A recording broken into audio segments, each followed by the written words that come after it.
오늘 우리에게 주시는 하나님의 말씀은 베드로전서 1장 1절에서 4절입니다. 베드로전서 1장 1절에서 4절을 봉독하시겠습니다. 예수 그리스도의 사도 베드로는 본도, 갈라디아, 갑바도기아, 아시아와 비두냐에 흩어진 나그네, 곧 하나님 아버지의 미리 아심을 따라 성령의 거룩하게 하심으로 순종함과 예수 그리스도의 핏부림을 얻기 위하여 택하심을 받은 자들에게 편지하노니, 은혜와 평강이 너희에게 더욱 많을지어다. 우리 주 예수 그리스도의 아버지 하나님을 찬송하리로다. 그의 많으신 궁율대로 예수 그리스도를 죽은 자 가운데서 부활하게 하심으로 말미암아 우리를 거듭나게 하사 산 소망이 있게 하시며 썩지 않고 더럽지 않고 쇠하지 아니하는 유업을 있게 하시나니, 곧 너희를 위하여 하늘에 간직하신 것이라. 할렐루야. 오랫동안 힌두 교인이었다가 기독교인으로 전향한 그 썬달승의 이야기로 오늘 말씀을 시작하겠습니다. 이 썬달승이 어느 날 영국을 방문하게 됩니다. 한 교수가 질문하기를, 당신은 오랫동안 힌두교 교인이었었는데 어떤 계기로 기독교인이 됐습니까? 라고 질문을 했습니다. 그때 썬달승이 대답하기를, 예수님의 부활입니다. 아주 간단하게 또 정확하게 그렇게 대답을 합니다. 그렇습니다. 우리 기독교는 그 핵심이 부활입니다. 신약 성경의 한 3분의 1을 기록했다고 하는 그 사도 바울, 그분의 이야기를 좀 해보겠습니다. 원래 사도 바울의 이름은 사울입니다. 이 사람이 예수를 핍박했고 예수 믿는 사람들에게 나쁜 짓을 많이 했습니다. 그날 또 다메섹이라는 곳에 이르러서 사람들을 잡으러 이제 가는 길이었죠. 그런데 부활하신 예수님을 극적으로 거기서 만나게 됩니다. 결국 사울이라는 청년이 예수를 믿게 된 것은 예수님의 부활 사건 때문입니다. 이 바울은 기독교 역사상 기독교의 진리를 계속 전할 때에 그 중심이 예수님의 부활이었습니다. 제가 성경을 좀 읽어드리고 싶은데요. 고린도 교인들에게 보낸 이 바울의 편지입니다. 고린도서 15장 3절에서 8절에 보면 이렇게 자기가 부활을 체험한 후에 부활에 관해서 이렇게 증거하고 있습니다. 내가 받은 것을 먼저 너에게 전하였느니, 이는 성경대로 그리스도께서 우리 죄를 위하여 죽으시고 장사 지난 바 되셨다가 성경대로 사흘 만에 다시 살아나사 게바에게 보이시고, 게바는 베드로입니다. 후에 12 제자에게와 그 후에 500여 형제에게 일시에 보이셨나니, 그 중에 지금까지 대다수는 살아있고 어떤 사람들은 잠들었으며, 그 후에 야고보에게 보이셨으며, 그 후에 모든 사도에게와 맨 나중에 만삭되지 못하여 난 자 같은 내게도 보이셨느니라. 바울은 이와 같이 예수님의 부활을 목격함으로 인해서 자신과 그리고 예수님의 제자들이 변했고, 그 변한 그들이 부활의 복음의 증인들이 되었다고 증거하고 있습니다. 오늘 우리가 읽은 본문의 이야기는 베드로의 편지입니다. 베드로는 아시는 것처럼 예수님의 12 제자 중에 수제자격인 사람입니다. 바울이 증거했던 것처럼 베드로도 예수님의 부활을 통하여서 새로운 사람으로 변했습니다. 지금 흩어져 있는 성도들에게 보내는 베드로의 편지를 한번 읽어보겠습니다. 3절에 우리 주 예수 그리스도의 아버지 하나님을 찬송하리로다. 그의 많으신 긍휼대로 예수 그리스도를 죽은 자 가운데서 부활하게 하심으로 말미암아 예수 그리스도를 죽은 자 가운데서 부활하게 하심으로 말미암아 우리를 거듭나게 하사 산 소망이 있게 하시며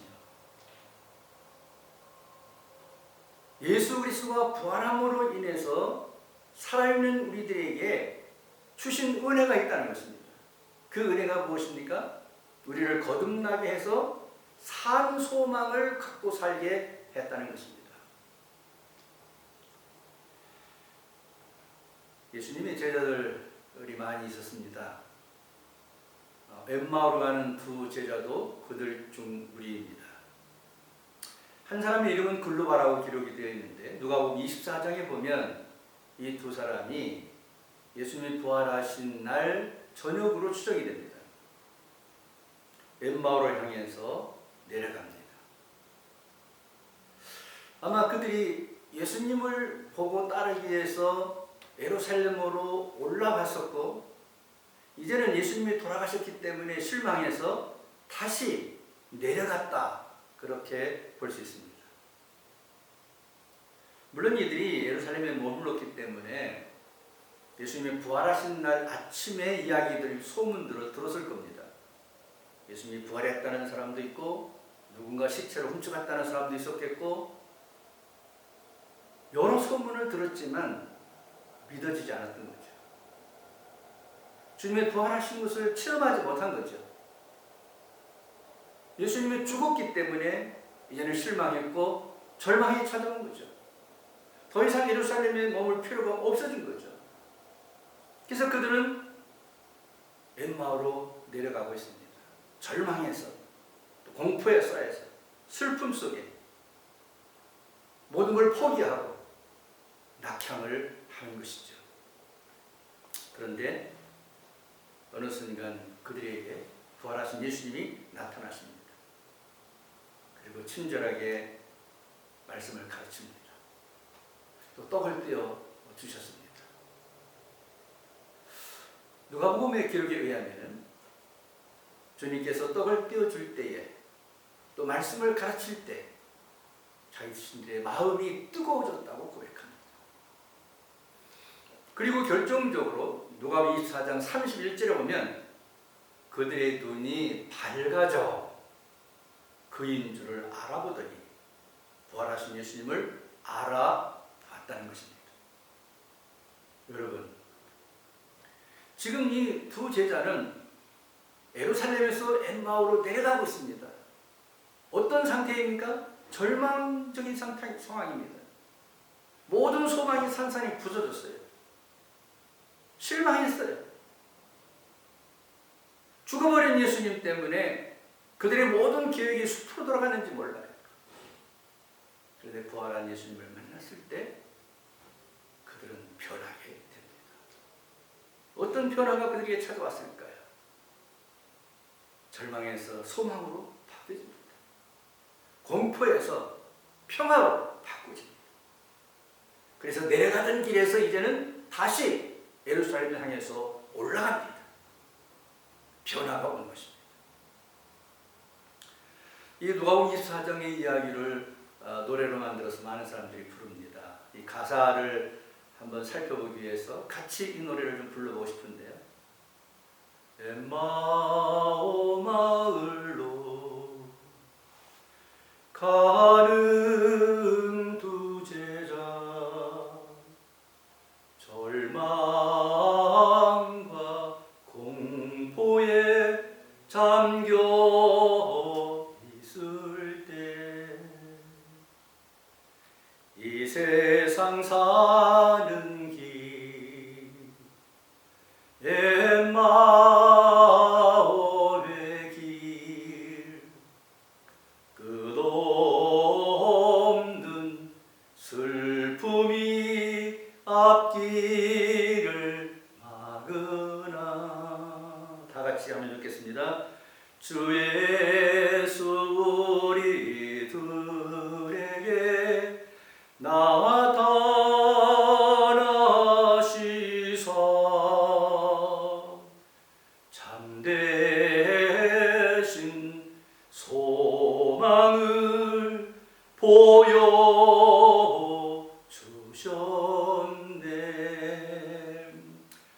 예수 우리들에게 나타나시사 참되신 소망을 보여주셨네. 할렐루야. 그들은 엠마오로 내려가면서 절망과 공포에 잠겨 있었습니다. 끝없는 슬픔이 그들에게 있었습니다. 그러나 부활하신 예수님을 만나고 나서 부활하신 예수님이 나타나셔서 그들과 함께할 때 그들은 그들에게 소망이 생긴다는 것입니다. 놀라운 변화입니다. 그래서 이 두 제는 다시 예루살렘으로 올라가게 되는 것을 볼 수 있습니다. 사랑하는 성도 여러분, 우리 예수님이 부활주의를 지나고 부활 후 첫 주일을 맞이하게 됐습니다. 주 예수 우리들에게 나타나셔서 부활하신 예수님이 나타나시사 참되신 소망이 여러분 가운데에 충만하시게 되기를 주님의 이름으로 축원드립니다. 우리가 살아가는 이 세상 길은 엠마오의 길과 같습니다. 때로 절망과 공포가 있습니다. 고독과 슬픔이 있습니다. 재난이 있습니다. 막막할 때가 있습니다. 끝이라고 생각될 때가 있습니다. 더 이상 갈 길이 없다고 생각될 때가 있습니다. 그러나 여러분 절망하지 마십시오. 두려워하지 마십시오. 슬퍼하지 마십시오. 부활하신 예수님을 만나면, 부활의 영이 여러분 가운데 들어가면 참되신 소망이 일어납니다. 평화가 일어납니다. 위로가 거기 있습니다.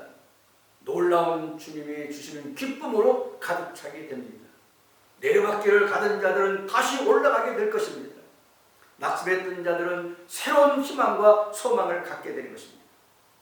이 부활의 영이 여러분과 함께 하시기를 바랍니다.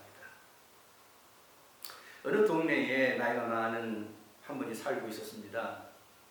이분은 아주 행색도 이렇게 좀 변변치 않아서 가난하게 사는 것을 금방 알 수 있고요.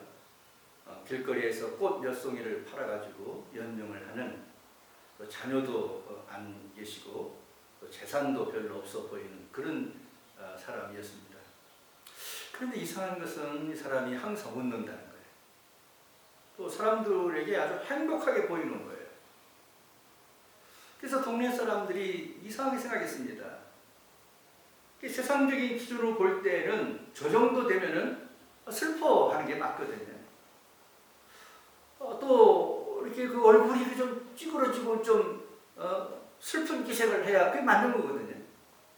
근데 이분은 항상 해피한데, 항상 즐거운 거예요. 무슨 일이 있는 걸까? 하루는 동네 사람들이 그를 찾아가서 묻습니다. 당신은 항상 기뻐하는데, 행복하게 보이는데 도대체 비결이 뭡니까? 그분은 웃으면서 이렇게 답했습니다. 저에게는 3일만 기다리자 하는 모토가 있습니다. 무슨 얘기인지 이해가 잘 안 되는 분들을 위해서 이분이 설명을 시작했습니다. 나는 예수를 믿는 사람입니다. 성경을 배울 때에 예수님이 고난을 받으시고 죽으시고 3일 만에 부활하셨다는 사실을 배웠습니다. 예수님의 그 고통과 죽음이 얼마나 무섭고 두렵고 떨리는 것이었을까? 그런데 그 죽음, 그 극한적인 상황에서 3일을 기다리신 예수님은 3일 후에 부활하셨다. 다시 살아나셨다. 그때 저는 그걸 배웠습니다. 예수 믿는 사람은 예수님을 따라가는 삶을 사는 것인데, 나한테 고통이 오고 슬픔이 오고 죽음과 같이 어려운 일이 올 때라도 예수님처럼 3일만 참고 기다리자. 3일만 참고 기다리자. 그래서 참고 기다렸습니다. 신기하게 저의 삶 속에 어려움이 올 때마다 기다리는 동안 문제들이 해결되는 것을 경험했습니다. 놀라운 하나님의 은혜입니다.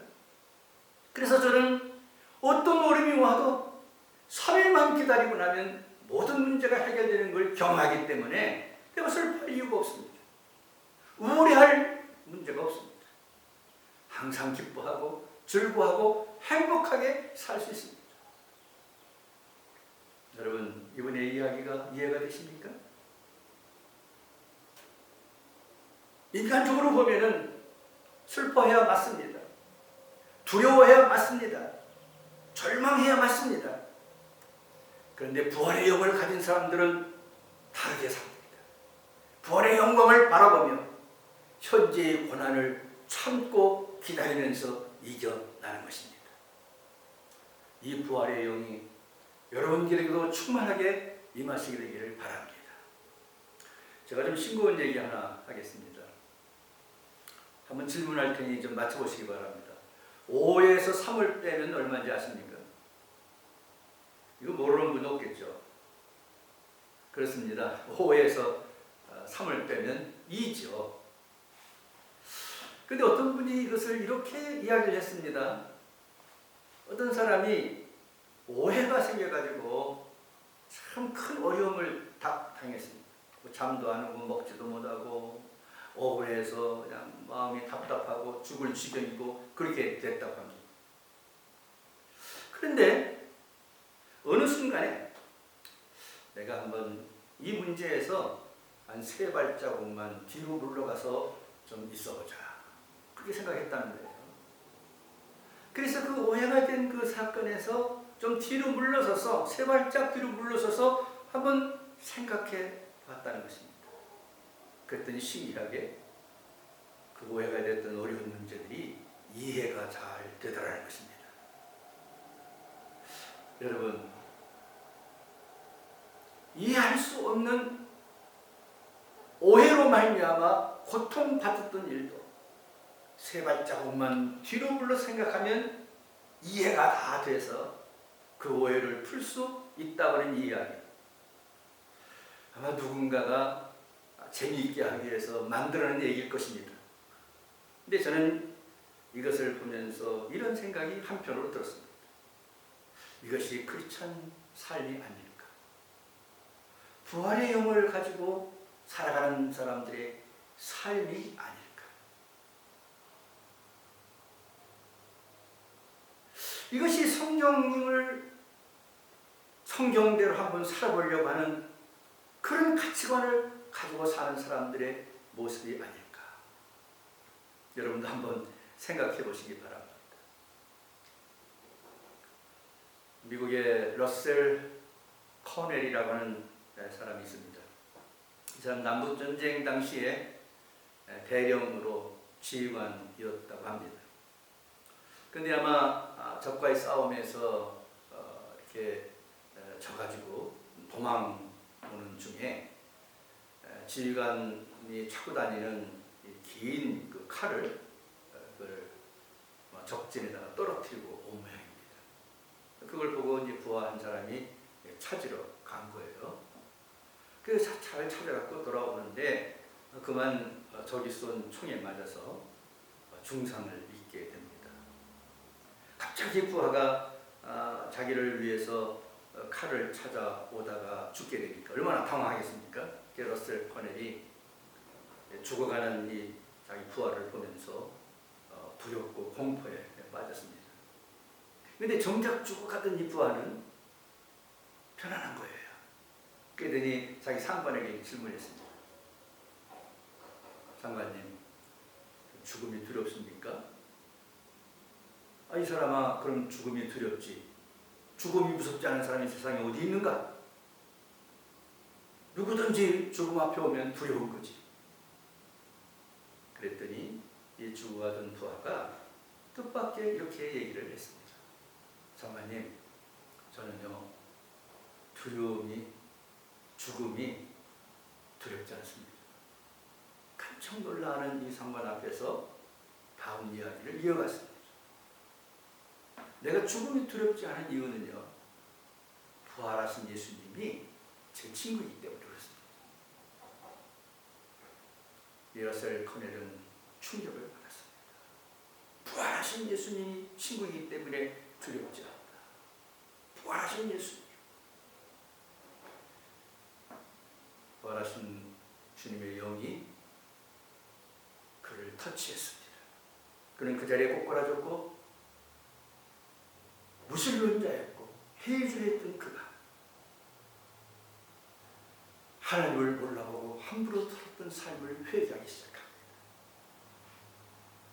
때문에 그런지 아십니까? 부활하신 예수님이 친구라고는 부하이 말해요. 부활하신 예수님이 친구이기 때문에 두렵지 않다는 그 말. 대령의 교육장을 들고 사령관인 그가 두려워하는데도 이 쫄병이 두려워하지 않는 그 모습을 보고 살아계신 주님, 부활하신 주님을 이 무신론자가 받아들이게 된 것입니다. 부활한 영을 가지고 살아가는 사람을 통해서 회심을 하게 된 이 코넬은 그 후 목사가 되고 자기 재산을 바쳐서 유명한 대학을 세워서 수많은 크리스천 지도자들을 양성해 냈습니다. 놀라운 일입니다. 부활의 영. 여러분, 우리는 코로나 바이러스 사태로 인해서 지금 많은 어려움을 겪고 있습니다. 어떤 사람들은 이 사태 앞에서 두려움과 공포 가운데 있는 것도 사실입니다. 지금 이렇게 두렵고 힘들지만 코로나 이후에 많은 것이 변화가 올 것이라는 것을 예측하고 있습니다. 아마 우리의 삶도 우리의 신앙생활의 그런 패턴도 아마 바뀌어지지 않을까 생각합니다. 그런데 인류 역사는 여러분 구속사입니다. 구속사의 주인이신 예수님이십니다. 그리고 이 구속사에서 참된 진리인 예수님의 십자가의 죽으심과 3일 만에 부활하신 역사적인 사건이 이 구속사의 중심에 있습니다. 세상이 아무리 흔들리고 세상이 아무리 어떤 재난과 어려움이 와도 사람들의 삶의 방식이 바뀌어지고 신앙생활의 패턴이 바꿔지더라도 이 진리는 바꿔지지 않을 것입니다. 성도 여러분, 바울은 고린도전서 15장에서 부활에 대해서 설명을 한 후에 마지막에 이렇게 이야기합니다. 그러므로 나의 사랑하는 형제자매 여러분, 굳게 서서 흔들리지 마십시오. 여러분, 코로나 바이러스 때문에 또는 다른 어떤 재앙 때문에 어떤 어려운 문제 때문에 절대 흔들리지 않게 되기를 바랍니다. 우리를 구속하신, 우리를 위해 부활하신 그 주님의 영을 가지고 그 주님과 함께 믿음 위에 굳게 서서 흔들리지 않고 승리하는 삶을 살아가는 여러분들 모두가 되어지게 되기를 주님의 이름으로 축복합니다.